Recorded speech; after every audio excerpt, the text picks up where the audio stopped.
Sure. So, first and foremost, it is representing a solar creator god. So, before the universe was formed in the way that it is formed currently, it existed largely as infinite space with cosmic dust particles. Cosmic winds would pass through these clouds of cosmic particles. They would create disruptions, they would create vortices, fields of rotation. And these particles would get caught up in those fields of rotation. Enough particles would densify together and they would form a planetary body.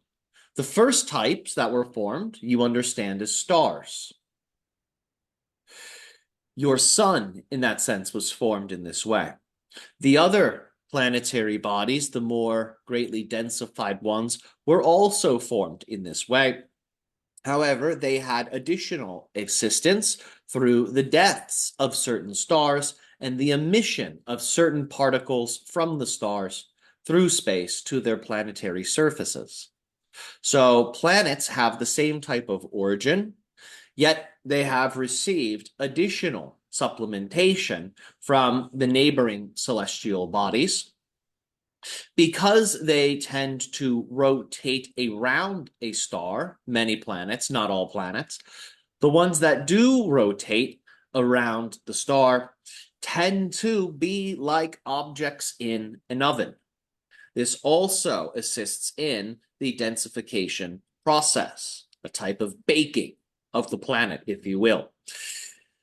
The very forces that created these original disruptions within these cosmic clouds of dust, these forces were seen as seven beings.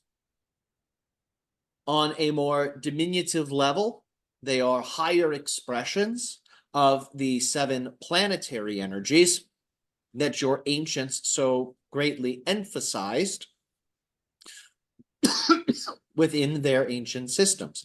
So Quetzalcoatl, in that way, represents one of these original seven creator spirits, which you could see as a type of primordial wind god that moves through the cosmos. And as it moves, it creates these disruptions. These disruptions create vortices. These vortices then create stars. These stars then go on to create planets.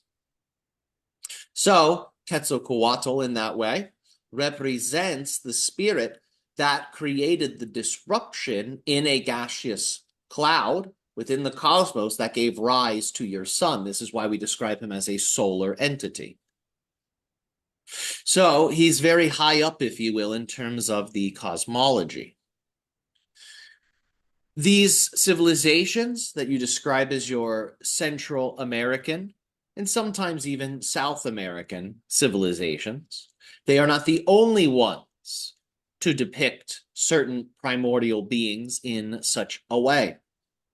This type of dragon, human, avian hybrid as a symbol emerges in many different cultures.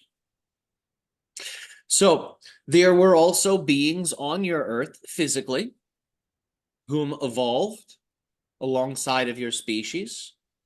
Some of these more ancient non-human species were saurian in nature, dinosaur beings.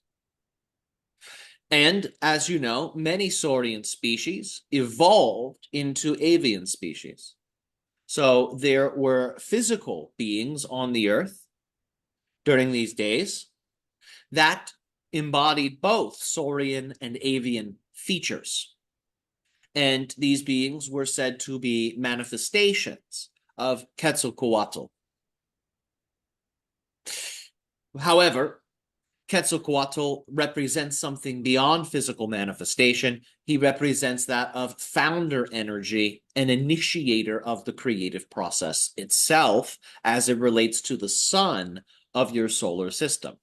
There were many people within those ancient communities that would take on Quetzalcoatl as a type of ascended guide that they would channel, that they would worship, that they would emulate. So there were also human manifestations of this primordial creator being. However, keep in mind, these physical manifestations on the human level were people whom had adjusted their personal frequency sufficiently enough to become permanent channels for Quetzalcoatl. Well, if someone's channeling that type of energy, they may become a leader. They may become very abundant. They may begin to have many friends, many supporters. They may have an enhancement within their healing capabilities and faculties, and they will likely be granted the power of transformation, the ability to rather easily transform negativity into positivity. So these are all effects that can be anticipated when one works with Quetzalcoatl.